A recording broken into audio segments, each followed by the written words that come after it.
Isang mayamang negosyante ang labis na nagulat nang matuklasan niyang ang kanyang matatandang magulang ay nagtatrabaho sa lansangan para lamang hindi magutom.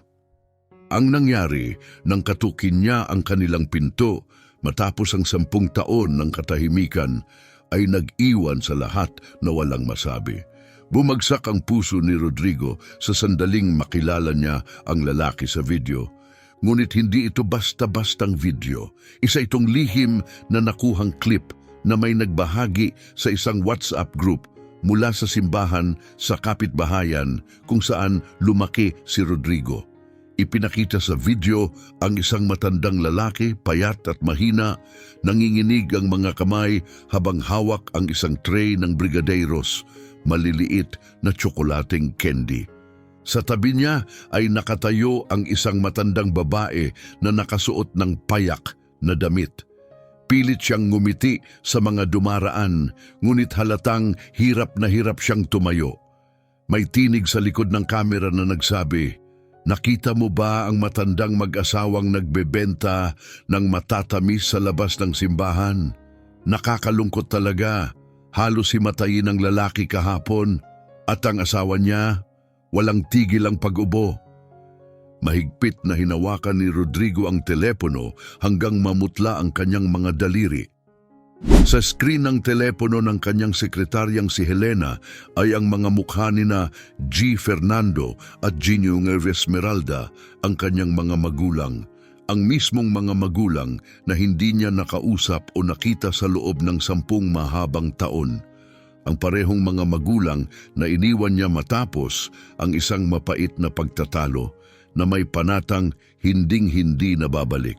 At ngayon, sila'y nagsusumikap para mabuhay, nagbebenta ng candy sa kalsada, habang siya naman ay nagpapatakbo ng isang napakalaking imperyo ng negosyo na nagkakahalaga ng milyon-milyon.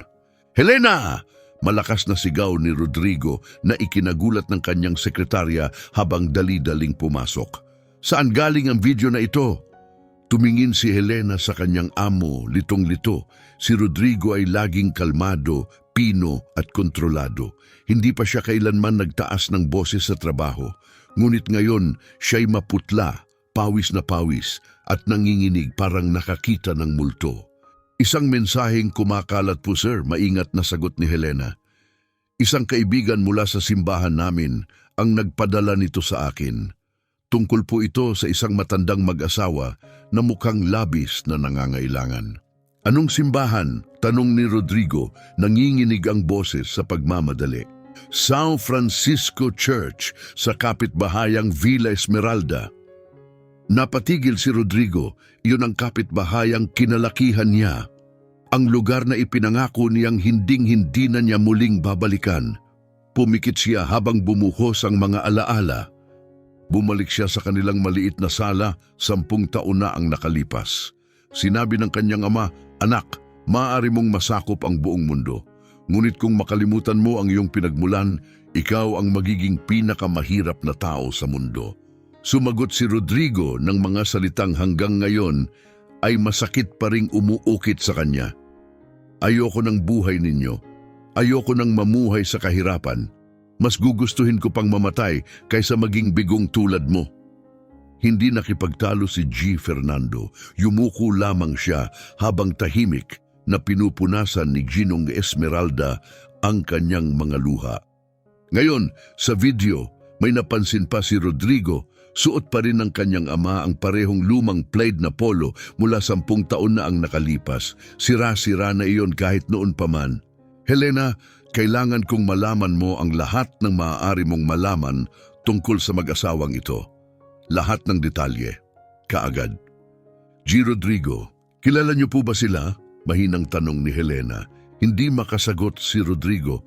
Paano niya aminin na ang matandang mag-asawang napilitang magbenta ng candy sa kalsada ay ang mga magulang ng lalaking laman ng pabalat ng mga business magazine? Paano niya ipaliliwanag na kaya niyang bumili ng bahay para sa lahat sa kapitbahayang iyon, ngunit iniwan niya ang sarili niyang mga magulang sa pangangailangan? Makalipas ang 2 oras, bumalik si Helena na may dalang folder na puno ng impormasyong nakuha niya mula sa kanyang mga kakilala sa simbahan. Bawat pahina ay parang kutsilyong tumatarak sa puso ni Rodrigo. Dumarating po sila bandang 7:00 ng umaga, panimula ni Helena. Nagbebenta sila ng brigadeiros, bejinhos at cocadinas. May sakit sa puso si G. Fernando, ngunit ayaw pa ring tumigil sa pagtatrabaho. At si Ginggir Esmeralda naman, may malubha siyang ubo pero ipinipilit pa ring tulungan ng asawa. Sumingit si Rodrigo, puno ng desperasyon. May binabanggit ba sila tungkol sa pamilya nila, tungkol sa anak nila? Tumango si Helena, malambot at emosyonal ang tinig. Iyon po ang pinakamasakit. Kapag tinatanong sila tungkol sa pamilya, sinasabi nilang may anak silang lalaki. Masipag mag-aral, naging doktor, at ngayon ay masyadong abala, masyadong mahalaga para alagaan sila. Parang hindi makahinga si Rodrigo.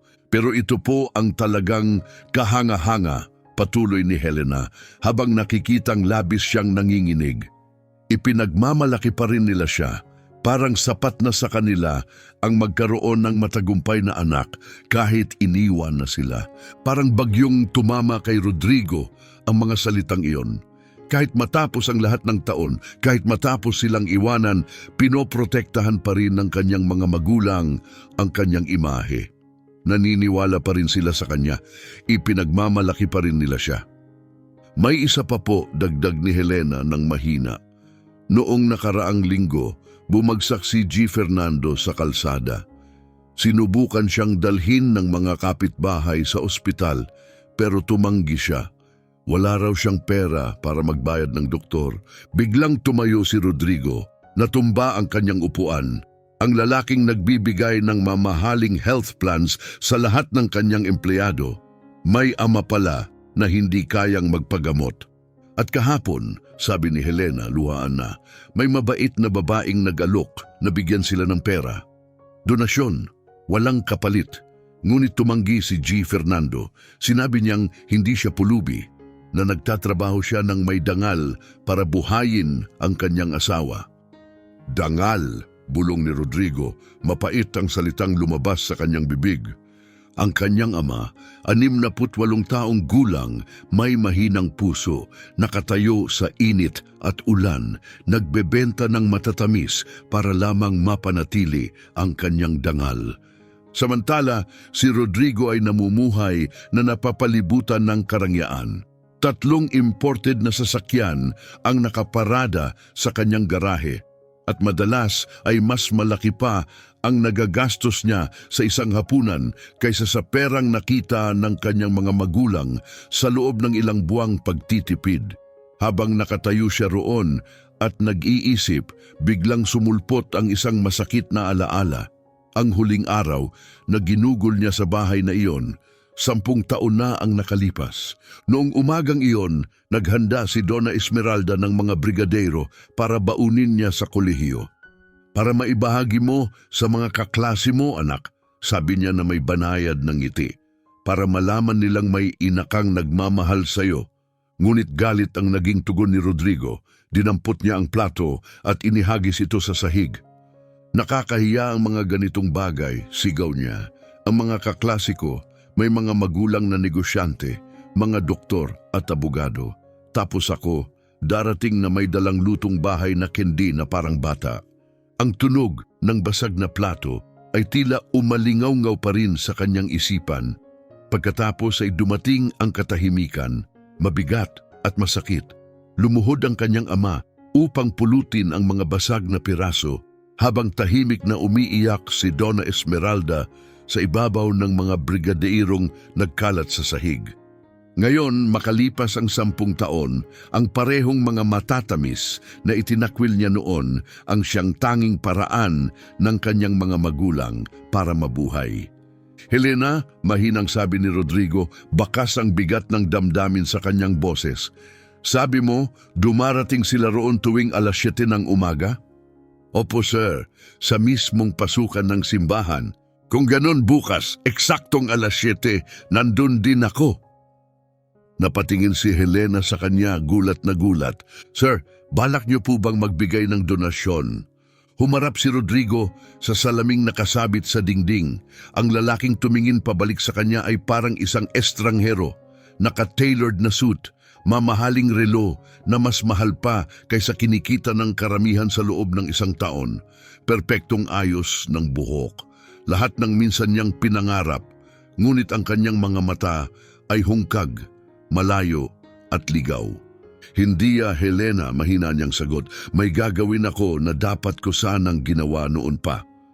Ngunit nang makauwi si Rodrigo noong gabing yon, may isang bagay na hindi inaasahan ng tuluyang nagbago sa kanyang mga plano. May sobre na naghihintay sa kanyang mesa. Dumating ito sa kuryo ng mas maaga sa araw na iyon.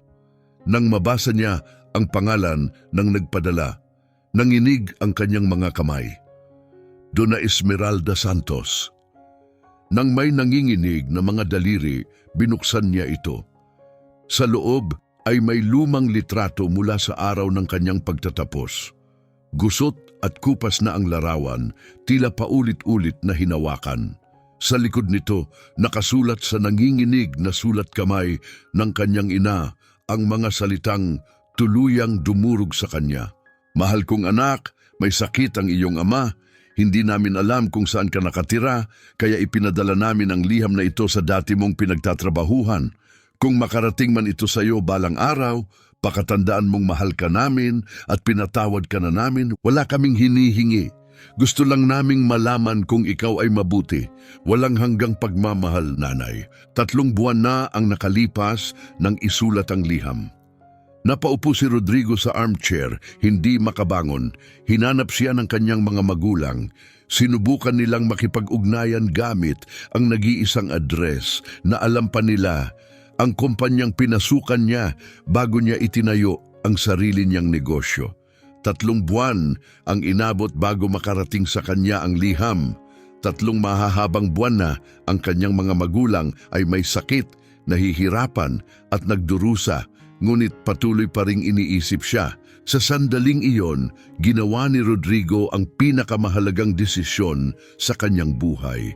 Hindi ito dahil sa pera, konsensya o kawanggawa. Pupuntahan niya ang kanyang mga magulang, ngunit hindi bilang isang makapangyarihang CEO o matagumpay na negosyante. Pupunta siya bilang anak na hindi sana kailanman umalis. Ang hindi alam ni Rodrigo, kinabukasan ng umaga ay hindi na kayang bumangon sa kama si G. Fernando.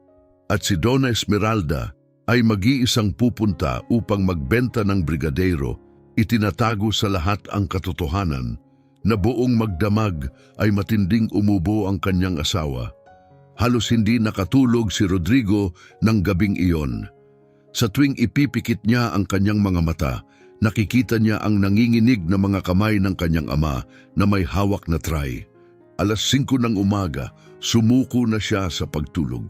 Naligo siya ng malamig, nagsuot ng simpleng maong at polo at umalis ng bahay.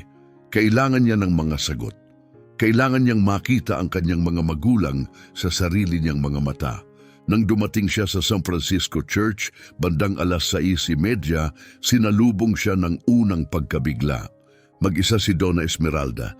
Mas mukhang marupok siya kaysa sa video. Nakaupo sa isang maliit na plastik na bangkito, maingat niyang inaayos ang mga matatamis sa isang payak na tray. Ang kanyang ubaning buhok ay nakapusod ng simple at suot niya ang parehong bulaklakang damit na naaalala ni Rodrigo mula pa noong mga nakaraang taon. Ngunit ang pinakanakabahala ay kung gaano na siya kapayat. Litaw na litaw ang kanyang mga buto sa pisngi at ang kanyang mga kamay ay tuyot at mahina, parang marurupok na dahon. Huminto si Rodrigo sa likod ng isang puno, mga 20 metro ang layo. Gusto niyang magmasid bago lumapit. Gusto niyang maunawaan kung paano natutong mabuhay ang kanyang mga magulang sa ganitong paraan. Unti-unting dumating ang mga tao para sa misa ng 7:00. Binabati ni Donna Esmeralda ang bawat isa ng mainit na ngiti.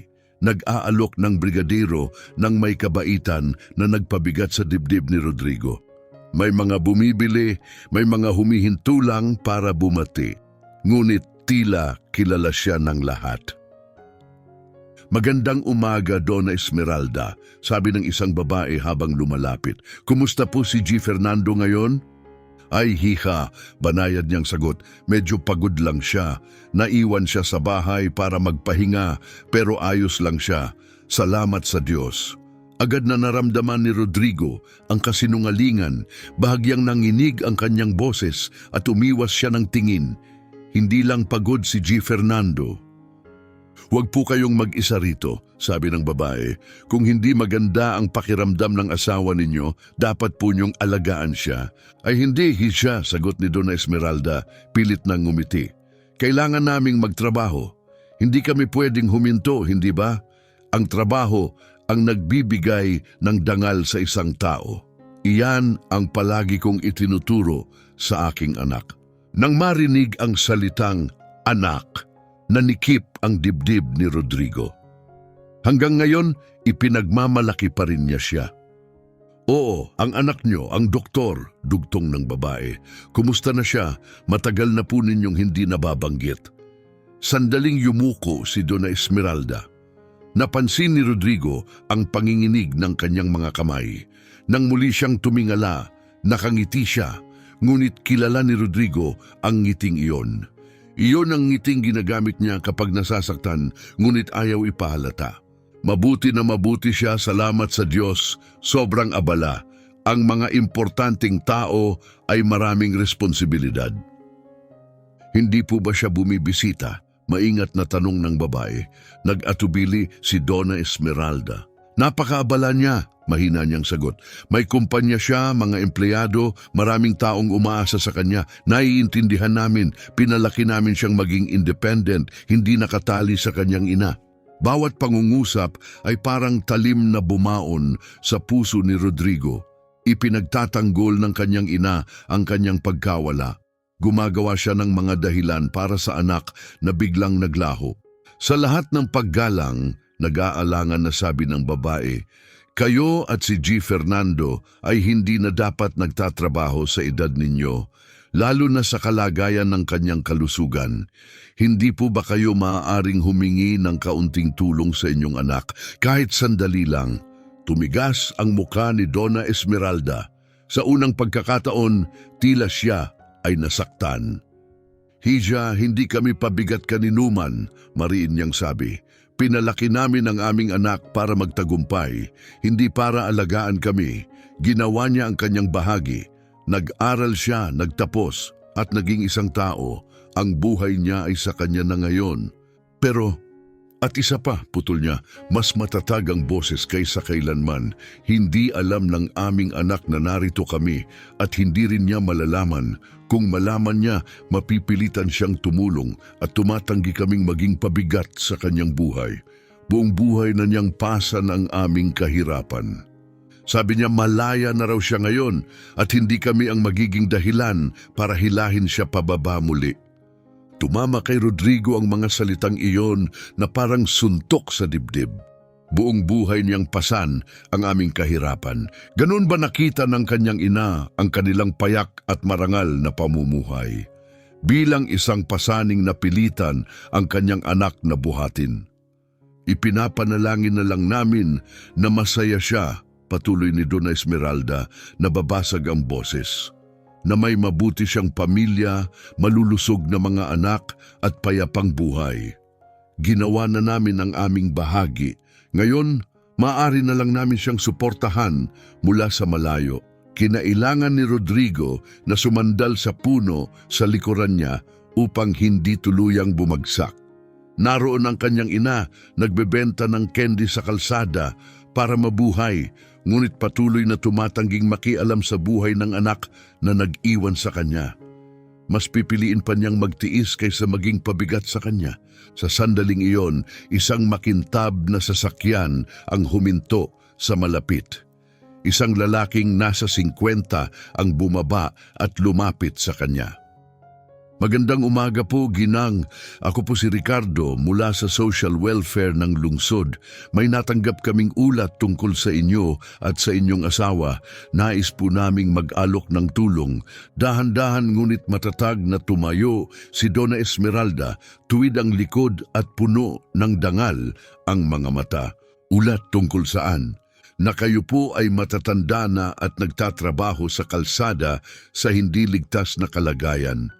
Nais po naming tulungan kayo sa pamamagitan ng isa sa mga programa ng lungsod.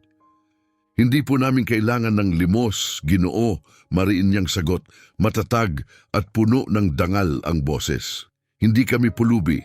Nagtatrabaho kami, nagbebenta ng aming mga matatamis at marangal naming kinikita ang aming ikinabubuhay. Pero Ginang, may karapatan po kayong ang karapatan namin, putol niya, ay ang magtrabaho ng may dangal. 40 taon nagtrabaho ang aking asawa sa pabrika. Nagpalaki ako ng anak na naging doktor. Alam namin ang halaga ng pagsisikap. Hanggat may lakas kami, magpapatuloy kami. Sinubukan pa ng lalaki na igiit ngunit hindi siya natinag.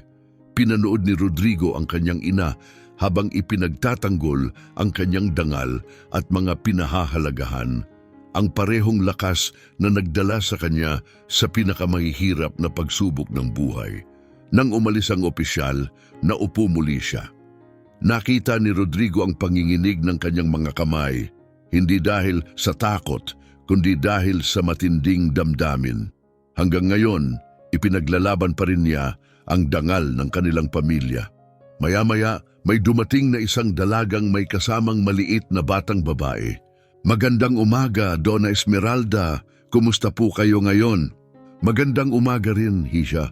Mabuti naman ako, salamat sa Diyos. Isinama ko po ang pamangkin ko. May proyekto siya sa paaralan tungkol sa mga taong nagbibigay inspirasyon sa komunidad. Mahiyain na lumapit ang batang babae, marahil ay mga 10 taong gulang. Sabi po ng tiyahin ko, doktor daw ang anak ninyo, totoo po ba? Sa unang pagkakataon ng umagang iyon, lumiwanag ang mukha ni Donna Esmeralda. Oo, iha, doktor ang anak ko, may sarili siyang kumpanya, isa siyang napakahalagang tao. Tinutulungan po ba niya kayo? Inosenteng tanong ng bata. Isang hindi komportableng katahimikan ang sumunod. Tumingin si Donna Esmeralda sa tray, sa kanyang mga pagod na kamay at sa huli ay sa mga mata ng bata. Nakikita mo, iha, ang pagtulong ay hindi lang tungkol sa pera. Ipinagmamalaki ako ng anak ko. Binigyan niya ako ng kagalakang malaman na nagpalaki ako ng isang matatag at matagumpay na tao. Iyan ang pinakamalaking regalo na matatanggap ng isang ina. Parang may nabasag sa loob ni Rodrigo. Ginawang dangal ng kanyang ina ang kanyang sakit. Binago niya ang kwento ng kanyang pagkawala upang bigyan ito ng kabuluhan. Pero namimiss niyo po ba siya? Mahinang tanong ng bata. Huminto si Donna Esmeralda. Napansin ni Rodrigo ang isang luhang dumaloy sa kanyang pisngi bago niya ito agad pinunasan. Oo, iha, namimiss ko siya. Ganon ang lahat ng ina. Ngunit ang pagmamahal ng isang ina ay ganyan. Nagmamahal kami kahit mula sa malayo, sumusuporta kahit hindi nakikita, at nagpapatawad kahit masakit. Biglang tumunog ang kanyang telepono, agad niya itong sinagot. Ano? Anong ibig mong sabihin? Nawalan siya ng malay, papunta na ako ngayon? Ibinaba niya ang tawag at agad nagsimulang mag-impake ng mga matatamis, nagmamadali ang bawat galaw. May sakit ang asawa ko, sabi niya sa mga tao sa paligid. Kailangan kong umuwi. Tahimik na pinanood ni Rodrigo ang kanyang 65 taong gulang na ina, mahina at halatang hindi maganda ang pakiramdam habang binubuhat ang mabigat na tray at nagmamadaling sumakay ng bus. Sa sandaling iyon, napagtanto niyang hindi na siya maaaring manatiling nakatayo lamang. Kailangan siya ng kanyang mga magulang at sa pagkakataong ito, hindi na siya tatalikod. Hinabol niya ang bus, sumisigaw, ngunit huli na. Inabot niya ang hintuan sa oras lamang upang makita siyang mawala sa bintana, dala ang huling natitirang dangal ng pamilyang minsan niyang iniwan. Ngunit ngayon, alam na ni Rodrigo kung saan sila hahanapin. May isa pa siyang naunawaan, mas malubha ang kalagayan ng kanyang ama kaysa sa inaakala niya. Ang susunod niyang matutuklasan ay hindi lamang yayanig sa kanya. Lubusan nitong babaguhin ang kanyang paniniwala tungkol sa alitang nagwasak sa kanilang pamilya 10 taon na ang nakalipas. Hindi pa kailanman tumakbo ng ganoon si Rodrigo. Malakas ang tibok ng kanyang puso, nag-aapoy ang kanyang mga binti, ngunit hindi siya huminto. Nang sa wakas ay nakakita siya ng taxi, nanginginig ang kanyang mga kamay at halos hindi siya makapagsalita. Rua das Flores, bilang 47, Villa Esmeralda, sabi niya sa driver. Halos mabasag ang kanyang boses. At pakiusap, pabilisin niyo po hanggat maaari. Tumingin ang driver sa kanya sa salamin sa likuran. Sige po, sir. Nanginig ang boses ni Rodrigo. Ang tatay ko baka namamatay na siya. Hindi niya halos maramdaman na kanya ang mga salitang iyon. Matapos ang 10 taong ganap na katahimikan, ngayon ay nagmamadali siyang iligtas ang mismong lalaking iniwan niya. Nang huminto ang taxi sa harap ng bahay, nakaramdam ng hilo si Rodrigo. Ang tahanang kinalakihan niya ay tila anino na lamang ng dati nitong anyo. Kupas at nagbabalat ang pintura ng mga dingding, kalawangin ang bakal na gate, at ang hardin na dating ipinagmamalaki ng kanyang ina ay masukal at wala ng buhay. Para bang unti-unting binura ng panahon ang lahat ng masasayang alaala sa lugar na iyon. Binayaran niya ang pamasahe at patakbong lumapit sa pinto. Sa loob, may naririnig siyang mga tinig. Idinikit niya ang tenga sa kahoy at ang isang nakakakilabot na usapan ang nagpahinto sa kanya. Fernando, pakiusap, tawagan na natin ang ambulansya. Huwag na, Esmeralda. Wala tayong pera para sa ospital, pero umuubo ka na ng dugo. Lilipas din yan, gaya ng dati. Hindi na nakapagpigil si Rodrigo, malakas niyang kinatok ang pinto gamit ang kamao. Nanay, tatay, ako to buksan niyo ang pinto. Biglang tumahimik ang lahat. Pagkaraan may marahang nag-aalangan na mga yabag. Bahagyang bumukas ang pinto at lumitaw ang mukha ng kanyang ina. Nang makita siya, muntik nang manghina ang kanyang mga tuhod. Diyos ko, nanay, narinig kong may sakit si tatay. Dumating ako sa lalong madaling panahon. Paano mo nalaman? Pabulong niyang tanong, puno ng takot ang boses. Napatigil si Rodrigo. Paano niya aaminin ang katotohanan na nakita niya siya sa simbahan, na alam niya ang tungkol sa brigadero, sa ubo, sa sakit? Ako, may nagsabi lang, isang kaibigan sa kapitbahayan. Sabi nila, nagbebenta raw kayo ng matatamis sa simbahan. Nagbago ang mukha ng kanyang ina, ang gulat ay napalitan ng takot at pagkatapos ay ng hiya. Alam mo, bulong niya, tila hindi makapaniwala. Sinubukan niyang isara ang pinto. Hindi mo dapat kami makita sa ganitong kalagayan, Rodrigo. Umalis ka na. Pakiusap nanay, makinig ka. Wag! Sigaw niya, may lakas na ikinagulat maging siya.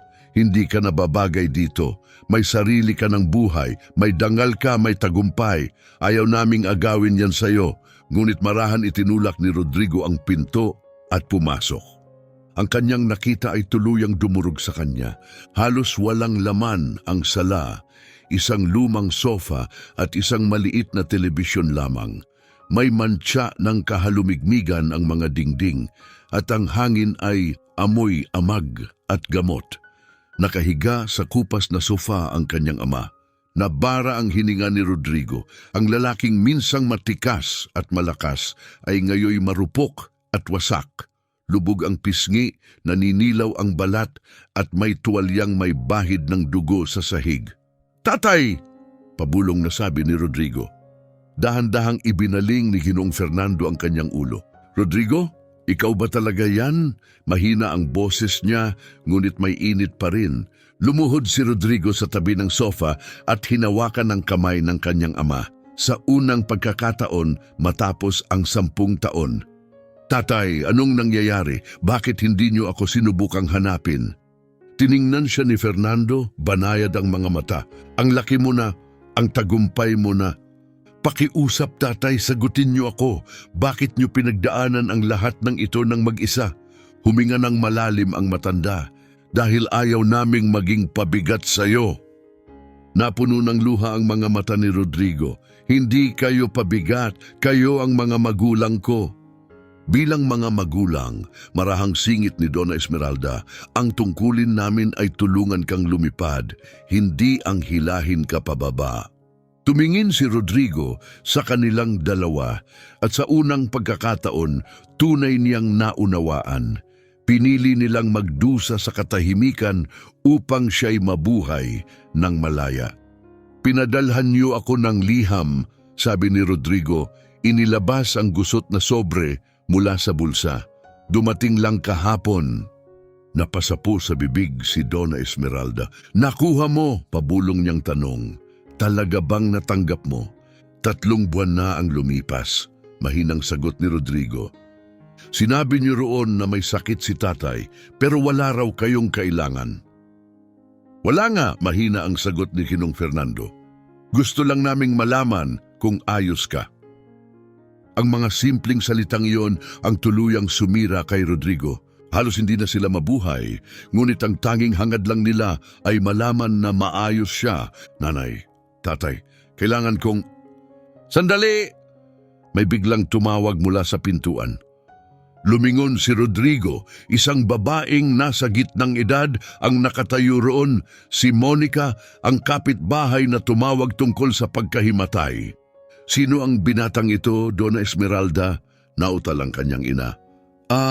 Monica, siya ay... Ako ang anak nila, sabi ni Rodrigo tumayo upang harapin siya.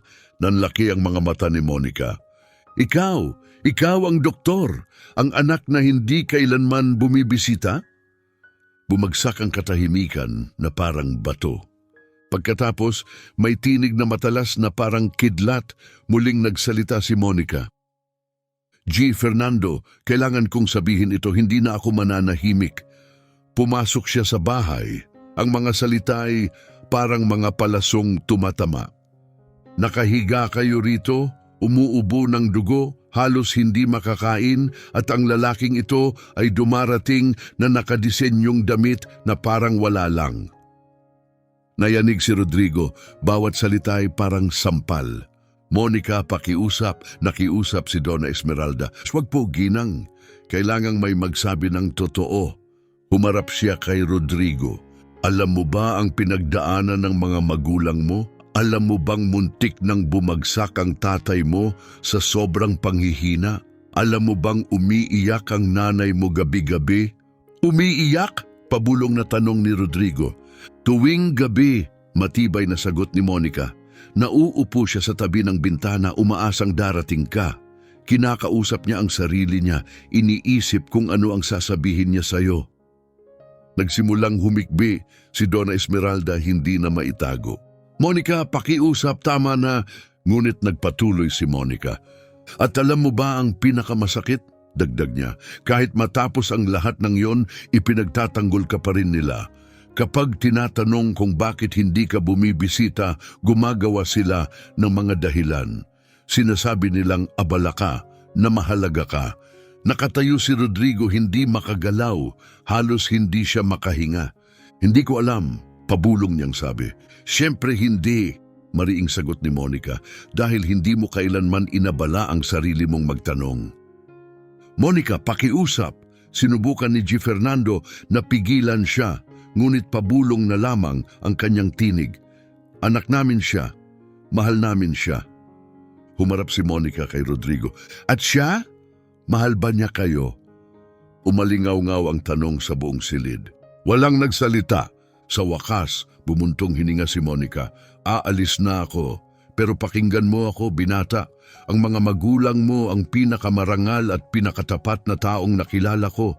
Kung hindi mo nakikita kung gaano ka kaswerte, hindi mo sila karapat-dapat. At tuluyan siyang umalis. Muling nanahimik ang silid. Tahimik na umiiyak si Donna Esmeralda. Mabigat ang paghinga ni G. Fernando. Nakatayo si Rodrigo, lunod sa bigat ng lahat. Pagkatapos, Bahagyang ngumiti si Ginoong Fernando at nagsalita. "Halika rito, anak!" Lumapit si Rodrigo. "Maupo ka muna sa tabi ko." Marahan siyang umupo sa gilid ng sofa.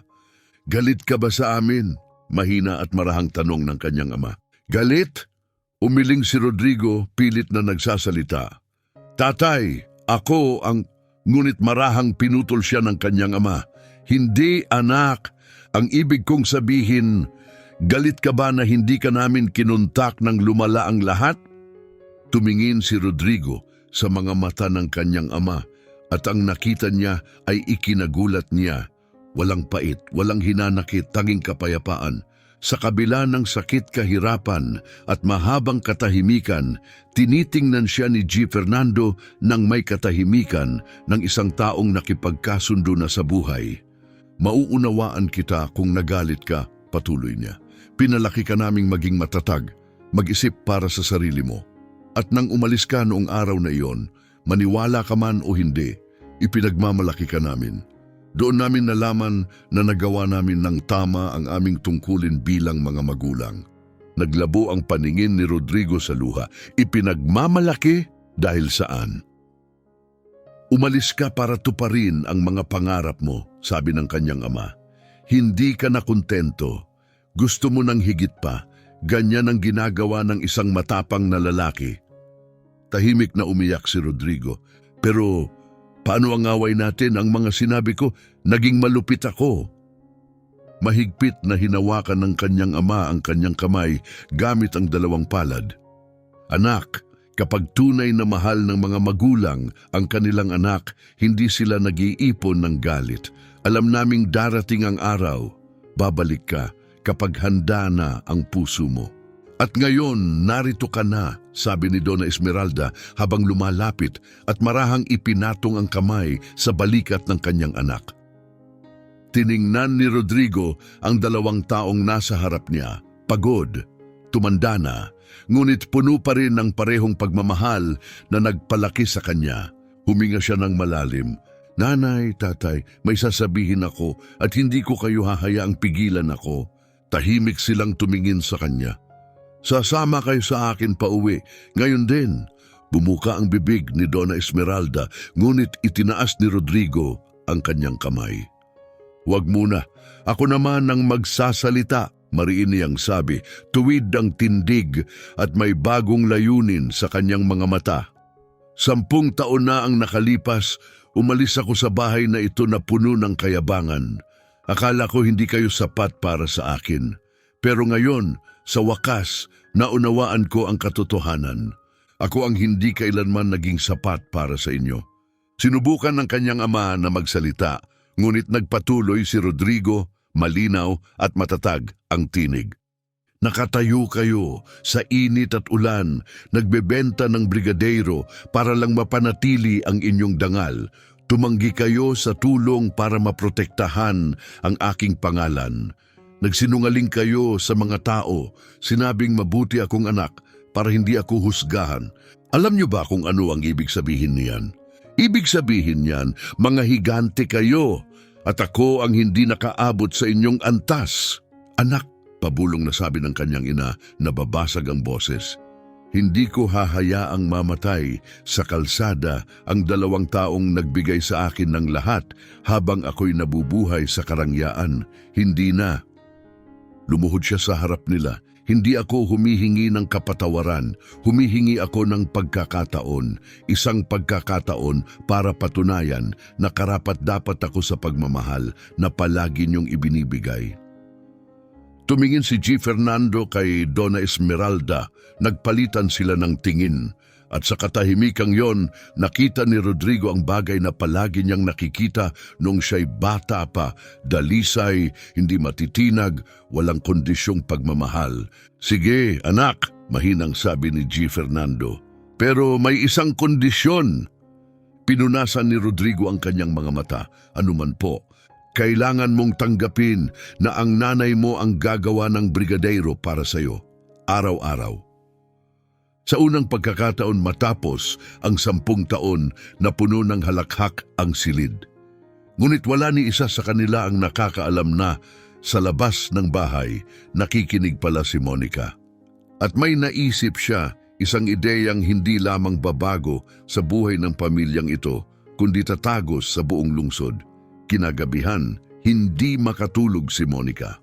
Ang mga nakita at narinig niya ay gumising ng isang damdaming malalim sa kanyang puso. 5:00 ng umaga, dinampot niya ang kanyang telepono at tumawag. Hello, oo, ako ito, si Monica mula sa Villa Esmeralda. May kwento akong kailangang ibahagi sa inyong morning show. Makalipas lamang ang 2 oras, umalingaw-ngaw sa buong lungsod ang tinig ng isang kilalang radio host. Mga Ginoo at ginang, ngayong araw ay ibinabahagi namin ng isang kwentong lubos na tumimo sa aming mga puso. May isang matandang mag-asawa rito mismo sa ating kapitbahayan. Araw-araw silang nagbebenta ng brigadero sa labas ng isang simbahan, hindi para sa dagdag na kita, kundi dahil iyon na lamang ang paraan nila upang mabuhay. At ito ang pinakatumatagos, mayroon silang isang matagumpay na anak, ngunit tumatanggi silang humingi ng tulong dahil ayaw nilang makialam sa kanyang buhay. Sa mismong sandaling iyon, nasa pinakamagandang pribadong ospital sa lungsod si Rodrigo, nakaupo sa tabi ng kanyang ama habang isinasagawa ang mga pagsusuring medikal. Hindi tumitigil sa pagring ang kanyang telepono. G. Rodrigo, tinig ni Helena, puno ng pagmamadali. Nakita niyo na po ba ang internet? Kalat na ito sa social media. Pinag-uusapan ng lahat ang mag-asawang ito. Hinahanap ng mga tao kung sino ang kanilang anak. Anong sinasabi mo? Viral na po ang kwento, nasa lahat ng platform, mahigit 50,000 shares na. Lahat ay nadurog ang puso. Pinag-uusapan ang mga magulang na mas pipiliing magutom kaysa gambalain ang buhay ng kanilang anak. Naramdaman ni Rodrigo ang ginaw na gumapang sa kanyang likod. Ikansela mo ang lahat ng meeting ko, sabi niya. Ngayon din, nang bumalik siya sa bahay ng kanyang mga magulang, puno na ang kalye. 12 ng tao ang nagtipon.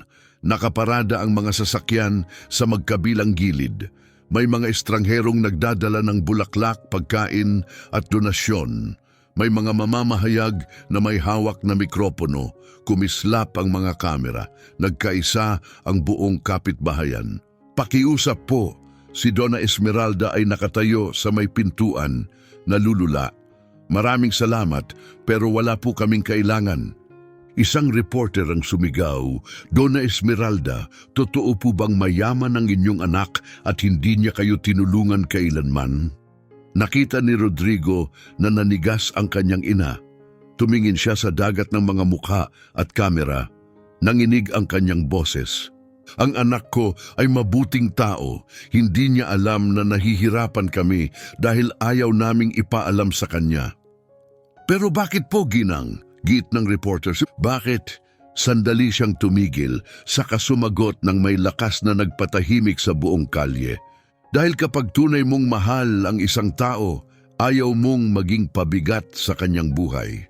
Napuno ng luha ang mga mata ng mga tao sa paligid at sa sandaling iyon, ang kwento ni na G. Fernando at Donna Esmeralda ay hindi na lamang isang lokal na balita, naging sagisag ito ng pagmamahal, sakripisyo at dangal, isang kwentong tatatak sa alaala ng lahat ng makarinig nito. Sa sandaling iyon, bumaba si Rodrigo mula sa sasakyan. Pagdampi pa lamang ng kanyang mga paa sa kalsada, isang bulong-bulungan ang gumapang sa buong hanay ng mga tao. Sino kaya yon? Luxury car ang dala. Siguradong mahalagang tao yan. Matatag na naglakad si Rodrigo patungo sa bahay, ngunit bago pa man niya marating ang mga baitang, pinalibutan na siya ng mga mamamahayag. Ginoo, kilala niyo po ba ang pamilyang ito? Tanong ng isa. Huminto siya. Tiningnan niya ang dagat ng mga mukha, saka napako ang tingin sa kanyang ina na nakatayo sa pintuan. Kita sa kanyang mga mata ang takot, tahimik na pagsusumamo na huwag siyang magsalita. Ngunit mariing tumango si Rodrigo. Oo, sabi niya, kilala ko sila. At ano po ang masasabi ninyo tungkol sa nangyayari rito? Nanikip ang lalamunan ni Rodrigo. Alam niyang ang bawat salitang bibitawan niya ay ipapalabas, huhusgahan, uulit-ulitin. Marahil sa loob ng maraming taon, ang sasabihin niya ngayon ay hindi lamang huhubog sa tingin ng lungsod sa kanya, kundi babago rin sa buhay ng kanyang mga magulang. Sa tingin ko, nag-atubili siya sa katumingin ng diretso sa kamera. Sa tingin ko, ang dalawang taong ito ang pinakadakila at pinakahanga-hangang taong nakilala ko.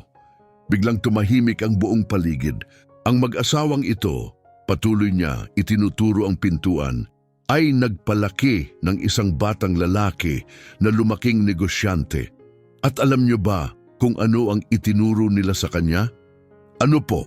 Sabik na tanong ng reporter, na ang dangal ay mas mahalaga kaysa kahit anong kayamanan, na ang marangal na trabaho ay mas dakila kaysa limos, na ang tunay na pagmamahal ay walang kondisyon at walang katumbas na presyo. Sa may pintuan, tinakpan ni Donna Esmeralda ang kanyang mukha habang dumadaloy ang mga luha sa kanyang pisngi. At ang totoo, nabasag ang boses ni Rodrigo. Ang anak na iyon ay gumugol ng 10 taon sa pag-aakalang mas mataas siya sa kanila. At ngayon lamang niya napagtanto na hindi man lang siya naging karapat-dapat sa pagmamahal na ibinigay nila. Walang kahit anong tunog ang marinig sa mga tao. Pero sino po ba kayo? Tanong ng reporter. Ano po ang ugnayan ninyo sa kanila? Lumingon si Rodrigo sa kanyang ina. Muling nagmakaawa ang kanyang mga mata. Huwag siyang ilantad. Hanggang ngayon, kahit matapos ang lahat, gusto pa rin siyang ipagtanggol ng kanyang ina. Tumingin siya diretso sa kamera at malinaw na sinabi, "Ako ang anak nila." Isang sabayang paghinga ang umalingaw-ngaw sa karamihan. Kumislap ang mga kamera. May mga napabulong sa hindi makapaniwala. "Ikaw ang anak?" Gulat na sigaw ng isang mamamahayag. "Oo," sagot ni Rodrigo. "At sa loob ng 10 taon, ako ang pinakamasamang anak na maaaring maranasan ng sinumang magulang." Sinimulan niyang lakarin ang pintuan, ngunit sunod-sunod na tanong ang bumuhos. Bakit hindi mo sila tinulungan? Bakit sila nagbebenta ng matatamis sa kalsada? Bakit hindi ka bumisita? Huminto si Rodrigo at humarap muli sa kanila. "Dahil duwag ako," amin niya. "Dahil ikinahiya ko kung saan ako nagmula. Dahil inakala kong mas mahalaga ang pera kaysa pagmamahal." Huminto siya sandali. "Pero ang totoo, hindi nila ako kailanman kinailangan. Ako ang palaging nangangailangan sa kanila at 10 taon ang inabot bago ko yon nakita." Umakyat siya sa mga baitang patungo sa bahay kung saan naghihintay ang kanyang ina. "Bakit mo ginawa ito, anak?" Pabulong niyang tanong, pilit pinipigil ang emosyon. "Malalaman na ng lahat ang pangalan mo." "Nanay," sabi ni Rodrigo habang niyayakap siya sa harap ng lahat, "walang ibig sabihin ang pangalan ko. Pero ang magkaroon kayo ni tatay bilang mga magulang ko, iyon ang pinakamahalaga sa lahat." Sumabog sa palakpakan ang buong paligid, ngunit ang pinakamakapangyarihang sandali ay hindi pa dumarating. Muling bumukas ang pintuan at lumabas si Ginoong Fernando. Mukha siyang marupok, umaasa sa isang pansamantalang tungkod, ngunit suot niya ang pinakamaganda niyang damit, ang parehong kasuotang lagi niyang isinusuot kapag nagsisimba. Muling nanahimik ang buong karamihan. Mabagal siyang lumapit kay Rodrigo, nagkatitigan ng mag-ama sa loob ng ilang mabibigat at tahimik na segundo. "Tatay," mahinang sabi ni Rodrigo. "Anak!" Iniunat ni G. Fernando ang kanyang kamay. Inabot ito ni Rodrigo, inaakalang makikipagkamay siya. Ngunit sa halip, hinila siya ng kanyang ama at niyakap ng mahigpit. Isang yakap na 10 taon nang naghihintay, walang pinalampas ang mga kamera. Ang umiiyak na anak, dating milyonaryong nalayo sa kanyang pinagmulan, ngayoy mahigpit na yakap ang mapagkumbabang lalaking nagturo sa kanya kung ano ang tunay na mahalaga. Lumapit si Donna Esmeralda umiiyak at nakangiti ng sabay. Marami rin sa mga tao ang napaluha. "Patawad po tatay," humagulgol si Rodrigo, "sa lahat ng bagay." Yumuko si G. Fernando at pabulong na sinabi, "Bumalik ka, iyon ang mahalaga, umuwi ka." Pagkatapos ay humarap siya sa mga tao. "Maraming salamat sa inyong lahat, ngunit ngayon pakiusap, bigyan niyo muna kami ng katahimikan, magkasama na muli ang aming pamilya at iyon ay isang bagay na dapat ipagdiwang ng pribado." Unti-unting umatras ang mga tao, may paggalang. Ngunit bago pa tuluyang umalis ang lahat, may isang hindi inaasahang nangyari. Isang tinig ang sumigaw, "G. Fernando, bibili pa rin po ba kami ng brigadero?"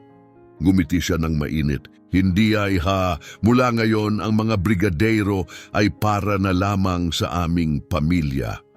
May isa pang tinig ang sumingit, "Pero kung balang araw gusto niyo ulit magbenta, bibilin namin lahat." "Kami rin!" sigaw ng iba. Sa loob ng ilang sandali, sumabay ang buong kapitbahayan, naghihiyawan, nangangakong bibilhin ang bawat brigadero, hindi bilang kawanggawa, kundi bilang tanda ng paghanga at paggalang. Hindi lamang sa mga matatamis, kundi sa pagmamahal, dangal at tapang na nasa likod ng mga ito. Nang tuluyan ng umalis ang karamihan at silang tatlo na lamang ang natira, bumalik sila sa loob ng tahimik na bahay. "Anak," marahang sabi ni Dona Esmeralda, "hindi mo sana kailangang ilantad ang sarili mo ng ganoon, baka makaapekto iyon sa negosyo mo." Umiling si Rodrigo at marahang ngumiti. "Nanay, kung may tatangging makipagtrabaho sa akin dahil mahal ko ang mga magulang ko, hindi sila ang klase ng taong gusto kong makasama sa buhay ko." Umupo si G. Fernando sa sofa, halatang pagod ang katawan, ngunit nakatuon ang mga mata sa kanyang anak. "Nagbago ka na, Rodrigo." "Anong ibig niyo pong sabihin, tatay? 10 taon na ang nakalipas, umalis ka sa bahay na ito na iniintindi ang sasabihin ng iba, kung ano ang iisipin nila tungkol sa'yo. Ngayon, wala kang pakialam sa opinyon ng kahit sino. Ang mahalaga lang sa'yo ay gawin ang tama." Lumuhod si Rodrigo sa harap niya. "Tatay, ayoko nang mamuhay kayo ni nanay sa ganitong kalagayan, hindi dahil sa konsensya, hindi dahil sa awa. Gusto kong tumira kayo kasama ko, dahil gusto kong matuto mula sa inyo. Gusto kong matutunan kung paano mamuhay ng may dangal tulad ng palagi niyong ginagawa." Sandaling nag-atubili si G. Fernando, saka tumingin sa kanyang asawa. Bahagya itong tumango. "Sige anak," sabi niya, "pero may 2 kondisyon." "Ano man?" sagot ni Rodrigo. "Una," seryosong sabi ng kanyang ama, "walang labis na karangyaan. Ayaw naming mamuhay na parang milyonaryo. Gusto namin ng simple, tahimik, isang pamumuhay na nakasanayan na namin."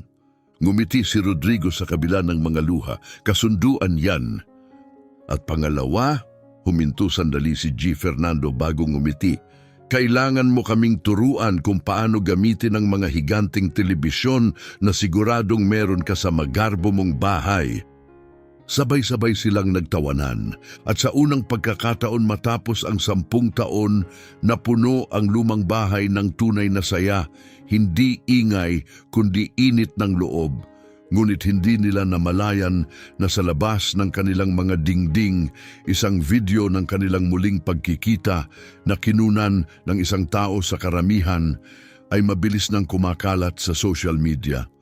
Sa loob lamang ng ilang oras, maaabot nito ang milyon-milyong tao, magbubunsod ng libo-libong emosyonal na komento at babaguhin ang paraan ng pag-uusap ng mga tao tungkol sa pamilya.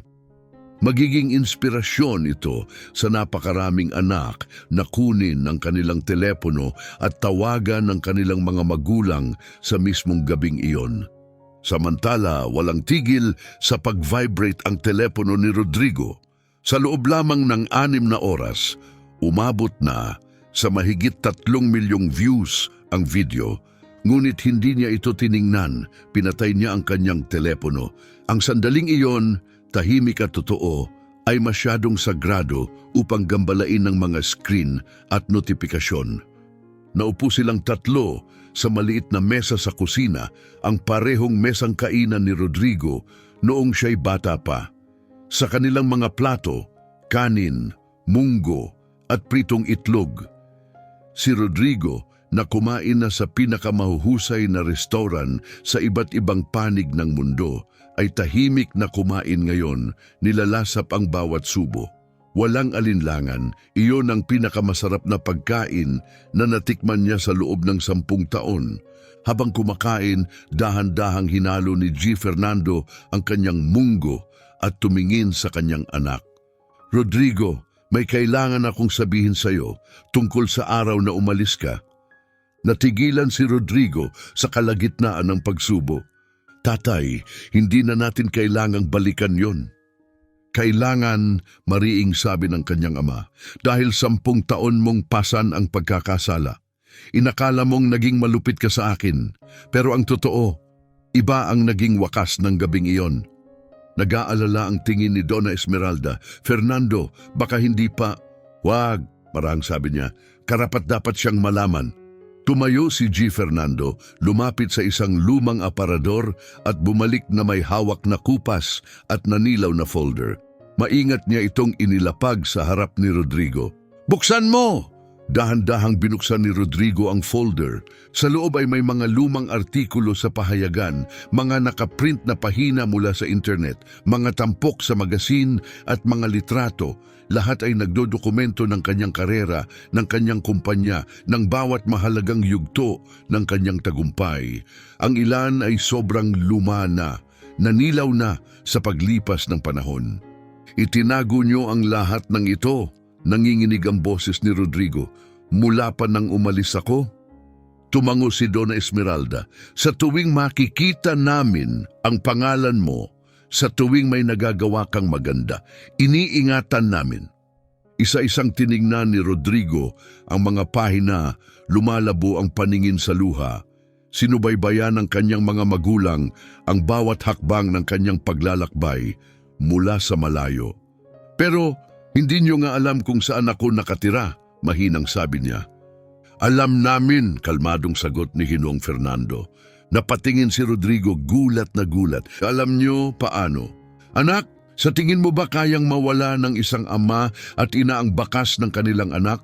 Palagi naming alam. Alam namin ang tirahan mo. Alam namin ang pangalan ng kumpanya mo. Sinundan namin ang lahat. Kung ganon, bakit hindi niyo ako dinalaw? Huminga ng malalim si Ginoong Fernando. Dahil hiniling mo sa amin, nanahimik ang buong silid, parang gumuho ang sahig sa ilalim ng mga paa ni Rodrigo. Anong ibig niyo pong sabihin? Matapos ang away, matapos kang umalis ng galit, bumalik ka, marahang sabi ng kanyang ama. Gabi na noon, natutulog na ang nanay mo pero gising pa ako. Nakatitig si Rodrigo nalilito. Bumalik ako? Oo, tumango ang kanyang ama. Kumatok ka sa pinto, binuksan ko, iba ka na mas kalmado. Sinabi mong kailangan mong makipag-usap. Hindi iyon maalala ni Rodrigo. Sinabi mong gagawa ka ng pangalan para sa sarili mo na magtatagumpay ka, pero kailangan mong gawin iyon nang hindi iniintindi kami. Sinabi mo na ang tanging paraan para makapagpatuloy ka ay kung tuluyan ka naming pakakawalan. Walang kontak, walang pagbisita, walang mensahe. Hiniling mo na magtiwala kami sa iyo at ginawa namin. Bumuhos ang luha sa pisngi ni Rodrigo. Sa loob ng maraming taon, inakala niyang siya ang kontrabida sa kwento.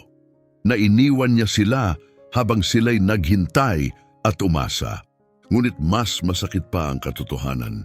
Hindi nila siya iniwan, tinupad nila ang kanyang kahilingan at sa pagtupad nito, isinakripisyo nila ang lahat, pati ang sarili nilang kaginhawaan para lamang tuparin ang pangakong ginawa nila sa kanilang anak. At bigla itong bumalik sa kanya ang alaala, matagal nang nakabaon, ngayoy malinaw na malinaw. Naalala ni Rodrigo ang pagbabalik niya sa bahay noong gabing iyon. Puno pa ng galit, ngunit nagsisimula ng lamunin ng pagsisisi. Naalala niyang nakatayo siya sa pintuan, humihiling sa kanyang ama ng espasyo, ng panahon. At kayo, pabulong na sabi ni Rodrigo, talaga bang iginalang ninyo ang hiningi ko? Oo naman, Mahinahong sagot ni Donna Esmeralda, dahan-dahang hinahawakan ang kanyang kamay. Ikaw ang anak namin. Kung sinabi mong kailangan mo ng panahon, ibinigay namin sa iyo ang lahat ng panahong kailangan mo. Kahit nahihirapan na kayo, kahit naging mahirap ang lahat, kahit noon, pagtitiyak ni G. Fernando, dahil kapag ang isang magulang ay nangako sa kanyang anak, nagiging sagrado iyon. Tinakpan ni Rodrigo ang kanyang mukha gamit ang dalawang kamay, tuluyang nadadaig ng damdamin. Pero hindi ako bumalik. Tiningnan siya ng kanyang ama ng may kabaitan. Bumalik ka, sabi niya. Ngayon, bumalik ka! Ang simpleng sagot na yon ang tuluyang bumagsak kay Rodrigo. Parang gumuho ang bigat ng isang dekada. Umiyak siya ng buong buo, tulad ng pag-iyak niya noong bata pa siya. Tatay, nanay, pakiramdam ko isa akong halimaw. Hiniling kong pakawalan ninyo ako at iginalang ninyo iyon. Kahit may sakit kayo, kahit wala na kayong halos wala, tinupad ninyo pa rin ang pangako ninyo. Rodrigo, sabi ng kanyang ina habang niyayakap siya, hindi ka halimaw. Isa kang binatang may mga pangarap. At palagi kaming naniniwala na darating ang araw, kapag tama na ang panahon, matatagpuan mo ang daan pa uwi. Pero paano kung hindi? Paano kung namatay kayo habang hinihintay ako? Dahan-dahang tumayo si Ginoong Fernando at ipinatong ang kamay sa balikat ng kanyang anak. Tingnan mo ako, anak, tumingala si Rodrigo, umaagos ang luha sa kanyang mukha. Kung hindi ka bumalik, aalis pa rin kami sa mundong ito nang may kapayapaan sa puso dahil alam naming nagpalaki kami ng anak na may tapang na sundan ang kanyang mga pangarap. Sapat na iyon para sa amin, pero napakarami ninyong tiniis.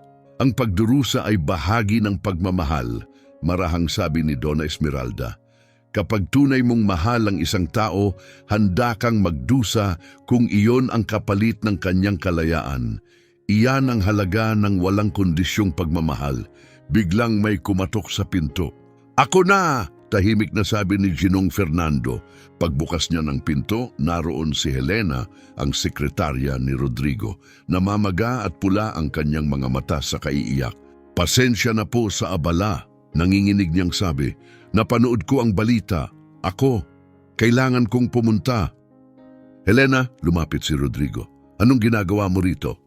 May kailangan akong sabihin sa inyo, sir, tungkol sa liham nung 3 buwan na ang nakalipas. Napakunot noo si Rodrigo. Anong tungkol doon? Ang liham na iyon, hindi po dumating 3 buwan lang ang nakalipas. Anong ibig mong sabihin? Ibinaba ni Helena ang kanyang ulo, puno ng hiya, namumuo ang luha sa kanyang mga mata.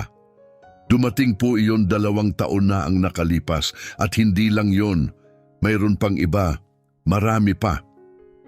Parang bumagsak ang puso ni Rodrigo. Ano? Sa loob ng 2 taon, sumulat sa inyo ang mga magulang ninyo, sabi niya, nababasag ang boses. Buwan-buwan sa parehong araw, tinatanong nila kung kumusta kayo, kung masaya kayo, kung may kailangan kayo. Sumandal si Rodrigo sa dingding parang mawawalan ng lakas. At ang mga liham na yon, tanong niya halos pabulong. Itinapon ko, umiiyak na sagot ni Helena. Palagi niyong sinasabi na ayaw niyong ipaalala ang nakaraan, na ang focus niyo ay ang hinaharap. Akala ko po'y tinutulungan ko kayo. Napasapu sa bibig si Donna Esmeralda. 2 taon? Sumulat kami sa loob ng 2 taon? Tumango si Helena, pinupunasan ng luha. Isang araw, bigla na lang tumigil ang mga liham. Inakala kong hiniling niyo sa kanila na tumigil o sumuko na sila. Tapos 3 buwan na ang nakalipas, may dumating pang isang liham. Natabunan ito ng mga sulat. Muntik ko na ring itapon, pero may kung anong pumigil sa akin. Dahan-dahang naupo muli si Ginoong Fernando. Halatang yumanig ang loob. Tumigil kami sa pagsulat dahil inakala naming nagbago ka na ng tirahan, mahina niyang sabi. Akala namin ayaw mo na kaming marinig. Napatulala si Rodrigo. 2 taon, sinusubukan niyo akong maabot sa loob ng 2 taon at wala akong kaalam-alam. Humahagulgol na si Helena. Patawad na patawad po. Akala ko talagang pinoprotektahan ko kayo. Tumingin si Rodrigo kay Helena saka sa kanyang mga magulang at doon niya tuluyang naunawaan ang bigat ng lahat. Sa loob ng 2 taon, sabi niya, akala ninyo ay ayaw na kayong marinig ng anak ninyo. At sa loob ng 2 taon, inakala kong nakalimutan ninyo ako. Lumapit si Donna Esmeralda, halos pabulong ang tinig. Hindi ka namin nakalimutan kahit isang araw. At pagkatapos may nangyaring hindi inaasahan ng sinuman, tumayo si Ginong Fernando, lumapit kay Helena at marahang niyakap siya. Iha, huwag mong dalhin ito sa puso mo, hindi mo alam. At kahit may luha sa mga mata, ngumiti siya. Sa huli, naging maayos din ang lahat. Buo na muli ang aming pamilya. Mas lalo pang umiyak si Helena, pero ninakaw ko ang 2 taon sa inyo. 2 taon na sana'y magkasama kayo. Wala kang ninakaw, sagot niya, puno ng biyaya ang boses. Ang mahalaga, narito na tayo ngayon. Pagkatapos ay tumingin si G. Fernando kay Helena at nagsalita ng tahimik ngunit may lakas. Dahil ang tunay na pagmamahal ay hindi nag-e-expire. Hindi mahalaga kung 2 taon o 10 taon ang lumipas. Ang mahalaga, magkakasama na tayo ngayon. Lumapit din si Donna Esmeralda at niyakap si Helena. Iha, pabulong niyang sabi, ikaw ang nagbalik ng aming anak sa amin. Ang liham na iyon ay isang biyaya, isa kang anghel sa aming mga mata. Tuluyang humagulgol si Helena sa bisig ng 2 pinakabukas palad na taong nakilala niya. Tumabi si Rodrigo at pinanood ang tagpong iyon at may isang bagay na tumama ng malalim sa kanya. Inaaliw ng kanyang mga magulang ang mismong taong nang hindi sinasadya ay nakapagpaliban ng kanilang muling pagkikita ng 2 taon. Ngunit sa halip na galit, habag lamang ang ipinakita nila. Sa halip na hinanakit, kabaitan ang ibinigay nila. Helena, marahang sabi ni Rodrigo. Lumingon siya, inaasahang papauwiin na siya. Salamat, sabi niya ni Sir. Salamat sa pagbibigay mo sa akin ng huling liham na yon. Kung hindi dahil doon, baka hindi ko nalaman kung saan ko sila hahanapin. Baka hindi na ako nakabalik. Mas lalo pang umiyak si Helena, walang masabi. At Helena? Opo, G. Rodrigo? Simula bukas, part-time ka na lang magtatrabaho at sa mga libreng oras mo, gusto kong maglaan ka ng oras kasama ang nanay ko. Tuturuan ka niyang gumawa ng brigadero. Nagliwanag ang mukha ni Donna Esmeralda kahit may luha pa. Ikagagalak ko yon, iha. Pagkaalis ni Helena, bumalik ang pamilya sa mesa sa kusina, ngunit may nagbago na. Wala nang lihim, wala nang hindi pagkakaunawaan. Katotohanan na lamang at paghilom. Anak, marahang sabi ni G. Fernando, ngayong nasabi na ang lahat, may itatanong ako sa iyo at gusto ko ng tapat na sagot. Opo, tatay. Bumalik ka ba dahil sa konsensya o dahil sa pagmamahal? Nabigla si Rodrigo. Ano po ang ibig niyo sabihin? Narito ka ba dahil naawa ka sa nangyari o dahil talagang gusto ng puso mo na narito ka? Tumingin si Rodrigo sa kanyang ama, saka sa kanyang ina.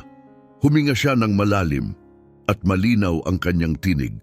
Tatay, 10 taon kong inakala na nalampasan ko na kayo. Ngayon, napagtanto kong kabaligtaran ng totoo. Mas dakila kayo kaysa sa inaakala ko. At gusto kong gugulin ang natitirang bahagi ng buhay ko sa pagsisikap na maging karapat-dapat bilang anak ninyo. Kuminang ang mga mata ni Ginoong Fernando habang ngumiti. Kung ganoon, maligayang pag-uwi anak, tuluyan na. At sa wakas, matapos ang napakaraming taon, naramdaman ito ni Rodrigo sa kaibuturan ng kanyang kaluluwa. Naroon siya mismo sa lugar na dapat niyang kalagyan. Ngunit hindi nila akalaing may huling sorpresa pang naghihintay sa labas. Nang buksan nila ang pintuan, makalipas ang gabing iyon, walang tao sa kalye. Maliban sa isang karton na kahong iniwan sa tapat ng pintuan na may nakadikit na sulat kamay na mensahe, para sa pamilyang nagpaalala sa amin kung ano talaga ang ibig sabihin ng pagmamahal. Kakaiba naman, marahang sabi ni Donna Esmeralda. Binuhusan ni Rodrigo ang kahon. Mabigat ito. Ipinasok nila ito sa loob at sabay-sabay na binuksan. Sa loob ay daan-daang sulat kamay na liham, mga litrato ng pamilya, mga guhit ng mga bata, at isang tablet na maingat na nakapatong sa ibabaw. May iisang tagubilin sa screen. Pindutin ang play. Umupo si G. Fernando na palibutan ng kanyang pamilya habang pinindot ni Rodrigo ang screen. Nagsimula ang video, isang silid-aralan ang lumitaw. Nasa kani-kanilang upuan ang mga bata, masayang kumakaway. Hawak ng guro ang isang dyaryo na may larawan mula sa araw ng muling pagkikita ni Rodrigo at ng kanyang mga magulang. Mga bata, sabi niya, naalala niyo ba ang kwentong ito? Tungkol sa lalaking bumalik sa kanyang mga magulang matapos ang 10 taon? Masiglang tumango ang mga bata at sinabi niyong gusto niyong magpadala ng mensahe sa kanila, tama? Oo, sabay-sabay nilang sigaw. Pagkatapos ay nagpalit ang video sa sunod-sunod na maiikling clip. Isang munting batang babae, mga 7 taong gulang, ang lumitaw sa screen. Hi Lola at Lolo, ako po si Ana.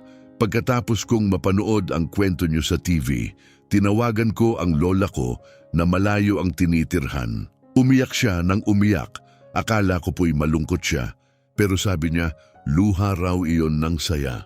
Tinakpan ni Donna Esmeralda ang kanyang bibig, nilulunod ng damdamin. Sumunod ang isang batang lalaki, mga 10 taong gulang. Ako po si Pedro. Hiwalay ang mga magulang ko at kasama ko ang mama ko. Kahapon matapos ko kayong mapanood sa TV, nakiusap akong dalawin ng papa ko. Nang makita ko siya, niyakap namin ng isa't isa, gaya ng yakap ninyo. Salamat po sa pagpapaalala na mas mahalaga ang pamilya kaysa sa mga away. Nagpatuloy ang video, dosi-dosenang, daan-daang mensahe ang sumunod. Mga tao sa lahat ng edad, mga bata, kabataan, matatanda, lolo't lola, mga pamilyang muling nagkita dahil sa kanilang kwento. Ako si Carla, sabi ng isang babae. 5 taon akong hindi nakausap ang nanay ko dahil sa napakaliit na bagay. Pagkatapos ko kayong mapanood, pumunta ako sa bahay niya. Ngayon, sabay kaming gumagawa ng brigadeiro habang kinukunan ko ito. Ako naman si Roberto, sabi ng isa pa. Lumipat ako ng probinsya dahil sa trabaho at 3 taon kong hindi nadalaw ang mga magulang ko. Pagkatapos lumabas ang kwento nyo, sumakay ako sa unang bus pa uwi. Nandito ako ngayon, pinapanood ito kasama nila tulad nung bata pa ako. Hindi makapaniwala si Rodrigo. Ang kanilang personal na kwento na dating nakatago sa sakit at katahimikan ay naging mitsa ng pagkakasundo sa buong bansa. At hindi pa tapos ang video. Muling nagbago ang screen, ngayon ay isang ward ng ospital ang ipinakita. Isang nurse ang lumitaw, suot ang uniformeng may pangalan, Luciana San Lucas Hospital. Nagtatrabaho ako sa ICU, sabi niya. Kagabi, matapos ibahagi ang kwento ninyo sa telebisyon at social media, may nangyaring hindi kapani-paniwala. 3 pasyente rito ang matagal nang hindi nakikita ang kanilang mga anak. Lahat ng 3 anak na iyon ay biglang dumating, walang pasabi, umiiyak at nagmamakaawang makita muli ang kanilang mga magulang. Huminto siya sandali, ngumiti kahit nangingilid ang luha. Ang kwento ninyo ay hindi lamang nagbalik ng isang pamilya. Pinaalala nito sa isang buong bansa na walang tagumpay na hihigit pa sa mga taong nagpalaki sa atin. Salamat sa pagpapaalala kung ano ang tunay na mahalaga. Huminto sandali ang nurse sa screen, halatang pinipigilan ng luha. Isa sa mga anak na dumating, huli na, sabi niya. Pumanaw ang kanyang ama 2 oras bago siya makarating. Bumagsak ang bata sa sahig, humahagulgol, sinasabing gusto lang sana niyang humingi ng tawad. Iyon ang pinakamasakit na nasaksihan ko sa buong buhay ko. Mariing hinigpitan ni Rodrigo ang hawak sa kamay ng kanyang ama. Pero may iba pang nangyari pagkatapos noon, patuloy ng nurse. Ang ibang mga pasyente sa ICU ay nagsimulang tumawag sa kanilang mga pamilya. Sa gabing iyon ding iyon, 15 pamilya ang muling nagkasama dahil sa inyong kwento. Nagpatuloy ang video, may mga mensahe mula sa mga doktor, psychologist at social worker. Lahat ay nagbahagi ng mga kwentong tungkol sa muling pagkakaugnay ng mga tao sa kanilang mga mahal sa buhay matapos mapanood ang muling pagkikita ni Rodrigo at ng kanyang mga magulang.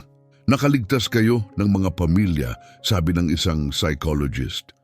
Sa loob lamang ng isang araw, mahigit 50 tawag ang natanggap ng aming klinika mula sa mga taong gustong magsimula ng family therapy. Nais makipagkasundo sa mga kamag-anak na matagal na nilang hindi nakausap. Nang tuluyang magdilim ang screen, binalot ng katahimikan ng kusina. Si Donna Esmeralda ang unang nagsalita, halos pabulong ang tinig. Diyos ko, lahat ng ito nangyari dahil sa amin? Hindi yan, nanay, sabi ni Rodrigo, nanginginig ang boses. Nangyari ang lahat ng ito dahil sa pagmamahal na ibinigay niyo sa akin, dahil sa mga itinuro niyo sa akin. Napansin ni G. Fernando ang isang kakaibang sobre sa pinakailalim ng kahon. May pulang wax na selyo ito at nakasulat ang pangalan ni Rodrigo sa eleganteng gintong titik. Anak, para sa iyo ito! Maingat itong binuksan ni Rodrigo. Sa loob ay isang opisyal na liham, may selyo ng pamahalaan at isang gintong medalya. Binasa niya ito ng malakas. Minamahal na Rodrigo, sa ngalan ng lahat ng pamilyang Brazilian, inaanyayahan ka namin kasama ang iyong mga magulang upang tanggapin ang medalya ng karangalang pampamilya. Isang parangal na iginagawad sa mga nagbibigay inspirasyon ng pagkakaisa, kapatawaran at pagmamahal sa buong bansa. Natigilan si Rodrigo, nakatitig sa medalya. Pararangalan nila kami ng medalya? Hindi sabi niya habang tinitingnan ang kanyang mga magulang. Kayo ang pararangalan nila dahil itinuro niyo sa akin kung ano ang tunay na mahalaga sa buhay. Ngunit marahang umiling si Donna Esmeralda. Hindi namin kailangan ng medalya, anak. Bakit po? Inabot niya ang gitna ng dibdib ni Rodrigo. Dahil ang medalya namin ay narito. Ikaw ang pagbabalik ng aming anak sa bahay. Tumango si G. Fernando. Anak, wala kaming ginawang pambihira. Minahal ka lang namin gaya ng dapat gawin ng isang pamilya. At sa katahimikang iyon, ginawa ni Rodrigo ang pinakamahalagang desisyon sa kanyang buhay. Mas mahalaga pa sa pag-uwi. Mas mahalaga pa sa paghingi ng tawad. Tumayo siya at lumuhod sa harap ng kanyang mga magulang. Tatay, nanay, may nais akong ialok sa inyo. Tumingin sila sa kanya, may pagtataka. Gusto kong magsimula ng isang bagay kasama ninyo, isang negosyo. Pero hindi tulad ng mga pinatakbo ko noon. Gusto kong maging mga katuwang ko kayo. Katuwang? Gulat na tanong ni Ginoong Fernando, sa anong klaseng negosyo? Gusto kong bumuo ng isang bagay na tutulong sa mga pamilyang muling magkaugnay, sagot ni Rodrigo. Isang bagay na magpapalaganap ng aming kwento at tutulong sa iba na isulat ang sarili nilang kwento. Kayo ang magiging mga direktor. Ako, assistant lang ninyo. Marahang tumawa si Donna Esmeralda, pero anak, wala kaming alam sa pagpapatakbo ng negosyo. Alam niyo ang magmahal, sagot ni Rodrigo. At ang pagmamahal ang pinakamakapangyarihang negosyo sa lahat. Tumayo siya, puno ng sigla. Gusto kong gawing isang kilusan ang nangyari sa atin. Ipakita sa iba na hindi kailanman huli ang magpatawad. Hindi kailanman huli ang umuwi. Kumunot ang noo ni Ginoong Fernando. At paano naman natin gagawin iyon? Ngumiti si Rodrigo. Sa paggawa ng matagal na nating ginagawa ang magsabi ng totoo, bibisita tayo sa mga komunidad, ospital, bilangguan, ampunan. Ikwento ninyo ang inyong pinagdaanan. Bibigyan ninyo ang mga tao ng pag-asa. Nag-atubili si Donna Esmeralda. Pero anak, ordinaryong tao lang kami. Hindi kami marunong magsalita ng maganda gaya mo. Hindi anyo kailangang magsalita ng magarbo, sabi ni Rodrigo habang hinahawakan ang kanyang mga kamay. Magsalita lang kayo mula sa puso at doon eksperto na kayo. Tahimik siyang umiyak, tinangay ng damdamin, humarap si Rodrigo sa kanyang ama. Tatay, palagi niyo akong tinuruan na ang trabaho ay nagbibigay ng dangal. Kaya bigyan natin ng dangal ang mga pamilya sa buong Brazil, magkasama. Dahan-dahang tumayo si Ginoong Fernando at niyakap ng mahigpit ang kanyang anak.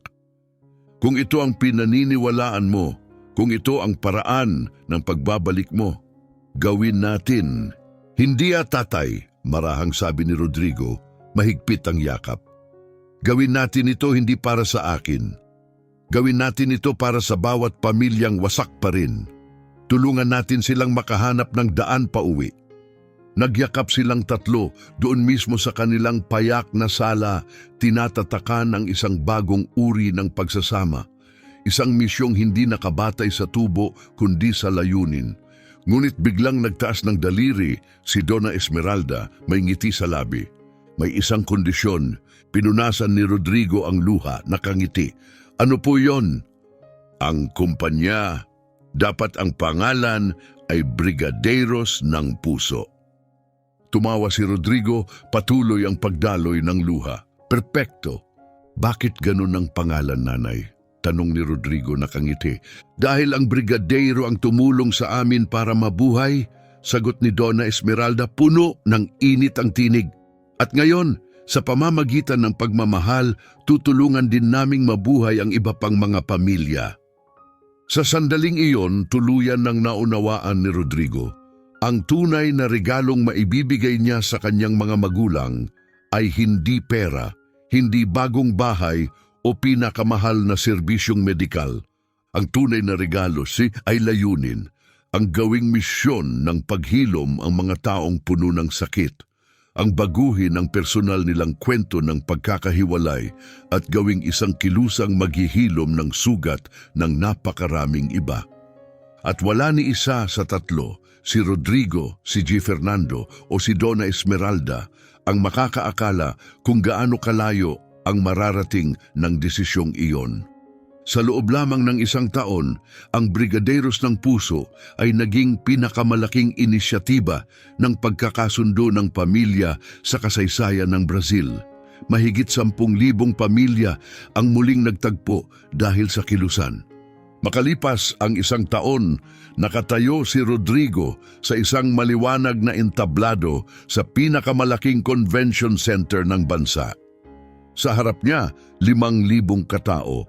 Sa likod niya, isang napakalaking screen na puno ng mga larawang may ngiting pamilya, luha ng muling pagkikita at masasayang yakap. Sa tabi niya ay ang kanyang mga magulang na ngayon ay kilala na sa buong bansa bilang mga magulang ng Brazil. Hinawakan ni Rodrigo ang mikropono. Nung bata pa ako, sabi niya, may palagi akong sinasabi ang nanay ko na hindi ko naunawaan hanggang sa ako'y magta-35. Nanay, maaari mo bang ibahagi iyon sa lahat ng narito? Si Donna Esmeralda, na dati mahiyain sa malalaking madla, ay lumapit na may bagong taglay na dignidad. Palagi kong sinasabi sa anak ko, wika niya, matatag ang tinig, Rodrigo, maaari mong sakupin ang buong mundo. Ngunit kapag nakalimutan mo kung sino ka, ikaw ang magiging pinakamahirap na tao sa mundo. Nanahimik ang buong bulwagan, huminga ng malalim si Rodrigo at nagpatuloy. At alam niyo ba, nakalimutan ko nga, may pera ako, kapangyarihan, prestihiyo. Ngunit nawala ko ang aking sarili. Ako ang pinakamahirap na taong kilala ko. Lumapit si Ginoong Fernando at kinuha ang mikropono. Maaari ko bang ikwento sa lahat ang ginawa namin nitong nakaraang taon? Tumango si Rodrigo. Sige po, tatay. Sa loob ng nakaraang 12 buwan, panimula niya, nakadalaw kami sa 342 lungsod. Pumunta kami sa mga ospital kung saan may mga pasyenteng hindi pa nakikita ang kanilang pamilya sa loob ng maraming taon. Dumalaw kami sa mga bilangguan kung saan may mga taong hindi pa nakakatanggap ng liham, dalaw o tawag. Pumasok kami sa mga home for the aged kung saan may mga magulang na ginugugol ang kanilang huling mga araw ng lubos na nag-iisa. Matikas siyang tumayo, malayong malayo na sa marupok na lalaking siya noon. At ito ang aming natutunan. Lahat ay may kwentong tulad ng sa amin. Lahat ay may minamahal. Ngunit hindi makausap. Kayabangan, sakit, takot. Iyan ang mga pader na humahadlang. Kinuha ni Donna Esmeralda ang mikropono. Ngunit may isa pa kaming natuklasan, sabi niya, ngumiti kahit nangingilid ang luha. Ang tunay na pagmamahal ay laging nakakahanap ng paraan palagi. Sa likuran nila umandar ang mga video at larawan mula sa brigadeiros ng puso. Magkakapatid na nagyayakapan, mag-amang muling nagkita sa ospital, mga ina at anak na sabay na gumagawa ng brigadero, tawanan na umaalingaw-ngaw sa iba't ibang henerasyon. Humarap si Rodrigo sa kanyang mga magulang. Gusto niyo bang malaman kung ilang pamilya ang nagbalik loob dahil sa gawa ninyo? Oo! Sabay-sabay na sigaw ng madla. Inangat ni Rodrigo ang isang selyadong sobre at dahan-dahang binuksan. Isang pambansang survey na isinagawa ngayong buwan ang nagsasabing dahil sa brigadeiros ng puso, 12,483 pamilya ang muling nagkasama. Sumabog ang palakpakan, marami ang tumayo umiiyak sa tuwa. Pero hindi pa yan ang pinakamagandang bahagi, dagdag ni G. Fernando habang muling lumalapit. Ang mas makapangyarihan pa, ang mga pamilyang iyon ay nagbigay inspirasyon sa iba, na nagbigay inspirasyon pa sa iba. Naging isang kadena, isang alon, isang kilusan, isang epidemya ng pagmamahal. Tumango si Donna Esmeralda, nagniningning sa pagmamalaki. At doon may hindi inaasahang nangyari. Mula sa likod ng entablado, may mga taong nagsimulang lumabas. Unay iilan, pagkatapos ay 12 dosenang hanggang sa daan-daan. Buong mga pamilya, mga ina at ama, anak na babae at lalaki, lolo't lola at mga apo. Mga taong mula sa iba't ibang panig ng Brazil na muling nagkasama dahil sa brigadeiros ng puso. Napatigil si Rodrigo. Ano ang nangyayari? Isang tinig ng babae ang umalingaw-ngaw sa mga speaker.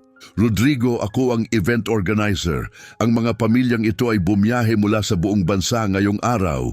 Gusto nilang makausap ka. Isang matandang babae ang lumapit sa unahan at kinuha ang mikropono. Ako si Luz, 15 taon akong hindi nakipag-usap sa aking anak. Napanood ko ang kwento niyo sa TV. At doon ko nakuha ang lakas ng loob na makipag-ugnayan. Ngayon, narito siya, katabi ko. Tumayo ang kanyang anak sa tabi niya, kumakaway sa madla. May cancer siya, patuloy niya. At hindi ko man lang alam kung hindi dahil sa inyo namatay sana siya nang walang kapatawaran ng kanyang ina. Nagsimulang umiyak si Donna Esmeralda, nilalamon ng damdamin. Sumunod ang isa pang tinig, ako si Carlos. 2 taon akong hindi nakipag-usap sa aking anak na babae dahil hindi ko sinang-ayunan ng kanyang pag-aasawa. Ngunit binuksan ng kwento niyo ang aking mga mata. Ngayon, nagdadalang tao na siya. Magiging lolo na ako. Sunod-sunod ang mga patotoo, bawat isa'y mas emosyonal kaysa sa nauna. Sa loob ng 20 minuto, ibinuhos ng mga tao ang kanilang mga puso. Pagkatapos, isang binatang mga 20 taong gulang ang lumapit sa mikropono. Ako si Nestor, sabi niya, nanginginig ang boses. Nakipaglaban ako sa adiksyon. Sumuko na ang pamilya ko sa akin. Nang mapanood ko ang kwento niyo, naunawaan ko na minsan ang distansya ay pagmamahal na nakabalat kayo. Humingi ako ng tulong, gumaling ako. At ngayon, narito ang nanay ko katabi ko. Mahigpit siyang niyakap ng kanyang ina, umiiyak sa balikat niya. Pero may isang bagay na hindi niyo alam. Nagpatuloy si Nestor, puno ng pasasalamat ang kanyang tinig. Sa rehab center, ipinapalabas nila ang kwento ninyo bawat linggo sa mga bagong pasyente. Nagbigay iyon sa amin ng pag-asa. Nagbigay iyon ng dahilan para lumaban. Dose-dose ng tao ang gumaling. Hindi lang dahil sa therapy, kundi dahil sa walang kondisyong pagmamahal na ipinakita ng inyong mga magulang. Hindi na makapagsalita si G. Fernando. Dinagukan siya ng damdamin. Inabot niya ang kamay ni Rodrigo at mahigpit itong hinawakan. Pagkatapos, mula sa gilid ng entablado, may isang elegante at formal na lalaking nakaitim na suit ang lumapit. "Paumanhin," sabi niya sa mikropono. "Ako ang ministro ng Ugnayang Pampamilya at may isang pambansang anunsyo akong gagawin." Biglang nanahimik ang buong bulwagan. Simula ngayong araw, pahayag ng ministro, opisyal na itinatakda ng pamahalaang federal ang petsa ng inyong muling pagkikita bilang pambansang araw ng pagkakasundo ng pamilya. Isang malakas na alon ng palakpakan ang umalingaw-ngaw sa buong auditorium. At may dagdag pa, patuloy niya, ang metodolohiyang binuo ng brigadeiros ng puso, ang mga pagtitipon, mensahe at sistema ng suporta ay ipatutupad sa bawat ospital, bawat bilangguan at bawat tahanan para sa matatanda sa buong Brazil. Hindi makapaniwala si Rodrigo habang tinitingnan ng kanyang mga magulang. Ibig sabihin nito, sabi ng ministro, nakangiti, na ang inyong gawain, ang inyong pagmamahal ay isa na ngayong pambansang pulisiya. Umalis ang ministro, iniwan ang pamilya sa entablado, nakatayo sa harap ng 5,000 tao, bawat isa'y labis na naantig. Kinuha ni Gis Fernando ang mikropono, matatag ang tinig kahit nangingilid ang luha. "Nang umalis ang aking anak 10 taon na ang nakalipas," sabi niya, "akala ko'y tuluyan ko na siyang nawala. Ngunit hindi ako nawala ng anak.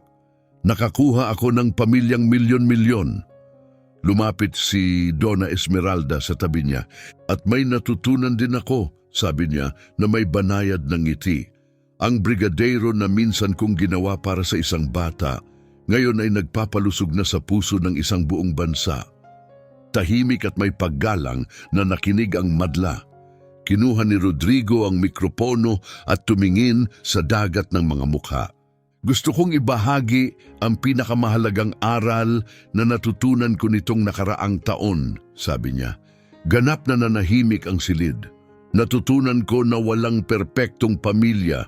Mayroon lamang mga pamilyang pinipiling magmahal sa isa't isa, kahit mahirap, kahit masakit." Huminto siya sandali, hinayaang tumimo ang mga salita. "Natutunan ko na ang pagpapatawad ay hindi nangangahulugang paglimot. Ibig sabihin, nito'y pagpili ng pagmamahal sa kabila ng nangyari." Isa pang sandaling katahimikan. "At may isa pa akong natutunan, hindi kailanman huli ang umuwi." Sumabog sa palakpakan ang buong bulwagan. Marami ang tumayo, marami ang umiiyak. Ngunit hindi pa tapos si Rodrigo. "At alam niyo ba kung bakit alam kong hindi kailanman huli?" "Paano?" Sabay-sabay na sigaw ng madla. "Dahil ang tunay na pagmamahal ay hindi nag-e-expire. Ang pagmamahal ng magulang, ang pagmamahal ng pamilya, ay walang petsa ng pagkapaso." Diretso siyang tumingin sa mga kamerang nagbo-broadcast ng live sa buong bansa. "Kaya kung pinapanood mo ito ngayon at may kapamilya kang matagal mo nang hindi nakakausap, itigil mo muna ang ginagawa mo. Tawagan mo sila ngayon din." Agad na dinampot ng mga tao sa madla ang kanilang mga telepono. At kung ikaw ay isang ina o ama na iniwan ng anak matapos ang isang away, huwag ka nang maghintay. Patawarin mo sila kahit hindi pa sila humihingi, dahil ang pagmamahal ay hindi naghihintay na paghirapan. Daang-daang tao sa loob ng bulwagan ang ngayon ay may kausap na sa telepono, umiiyak, tumatawa, nanginginig sa damdamin. At kung ikaw naman ang lumayo sa iyong mga magulang, umuwi ka. Hindi mahalaga kung gaano nakatagal, hindi mahalaga kung ano ang nangyari. Naghihintay pa rin sila. Lumapit sina Ginoong Fernando at Donna Esmeralda sa tabi ni Rodrigo at niyakap siya. Dahil sa huli, sabi ni Rodrigo, nababasag ang boses, ang tanging yaman na tunay na mahalaga ay ang pamilyang pinipiling mahalin ka kahit noong hindi mo iyon karapat-dapat. Kinunan ng mga kamera ang kanilang yakap ama, ina at anak, habang 5,000 tao ang umiiyak, tumatawag sa mga mahal sa buhay at mahigpit na niyayakap ang isa't isa. Noong gabing iyon, naitala ng mga call center sa Brazil ang pinakamataas na dami ng tawag sa pamilya sa buong kasaysayan ng bansa. Napuno ng mga hindi inaasahang bisita ang mga tahanan para sa matatanda, nasaksihan ng mga ospital ang mga muling pagkikita sa mga pasilyo. At sa buong Brazil, nagtipon ang mga pamilya sa mga payak na hapag, nagsasalo ng brigadero at napagtantong ang pagmamahal, simple at pangmatagalan, ang pinakadakilang kayamanan sa lahat. Pagkaraan ng 5 taon, ang Brigadeiros ng Puso ay lumago at naging pinakamalaking kilusan ng pagkakasundo ng pamilya sa buong mundo. Sina G. Fernando at Donna Esmeralda, ngayon nasa kanilang 70 taon, ay patuloy na naglalakbay sa buong bansa. Kasama na ngayon ang isang pangkat ng mga psychologist at social worker. Si Rodrigo naman ay ginawang isang pundasyon ang dati niyang matagumpay na construction company, ganap na nakatuon sa paghilom ng mga pamilya. At tuwing gabi, kapag tapos na ang gawain, bumabalik si Rodrigo sa maliit na bahay sa Villa Esmeralda, ang bahay na ayaw kailanman iwan ng kanyang mga magulang. Dahil ngayon, mas malalim na ang kanilang nauunawaan. Ang tahanan ay hindi ang lugar na may pinakamaraming ari-arian. Ang tahanan ay kung saan pinakamarami ang pagmamahal. At sa maliit na kusinang iyon, sa payak na mesa, habang kumakain ng mga brigadeirong ginawa ng mapagmahal na mga kamay ni Donna Esmeralda, tuluyan ng naunawaan ni Rodrigo. Siya ang pinakamayamang tao sa buong mundo.